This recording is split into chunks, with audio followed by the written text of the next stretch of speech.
పోలీసులకు కూడా మేము చెప్తా ఉన్నాం. ఏమి న్యాయం అయ్యా మీది? దీంట్లో ఏముందని కేసు పెడతారయ్యా? నాకు తెలియక అడుగుతా. ఏముందని కేసు పెడతారు? దర్శనపల్లిలో హోటల్ నడుపుకునే ఒక పిల్లోడు నా మీద ఇన్ని ఎంటికలు పెట్టి సాయిబాబా పుట్టపడి సాయిబాబా మాదిరి నాకు వేషం వేసి కార్టూన్ వేసి నా మీద పెట్టినాడు అవినీతిని మార్ఫింగ్ చేసి. నేను కంప్లైంట్ ఇచ్చినా, కేసు పెట్టినారా?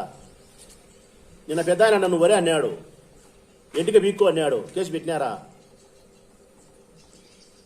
5 సంవత్సరాలు నా మీద అవినీతి ఆరోపణలు భయంకరంగా చేసినారు. వాళ్ళ మీద కేసు పెట్టినారా? పోలీసులు అడుగుతాను నేను.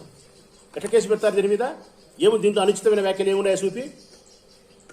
మీరు లేరా దీంట్లో? పోలీసు వాళ్ళు లేరా దీంట్లో? కేసు పెట్టింది మీరు కాదా?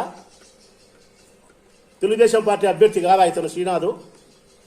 లావణ్యకు పోటీ చేసిన వ్యక్తి కాదా? తెలుగుదేశం పార్టీ వరదరాజరెడ్డి కాదా? వాళ్ళ మనిషి కాదా? ఏముంది దీంట్లో?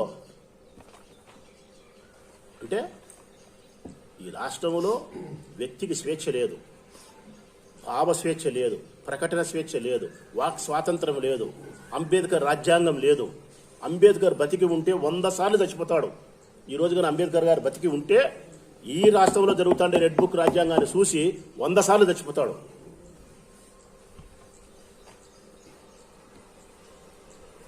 మేము అడిగి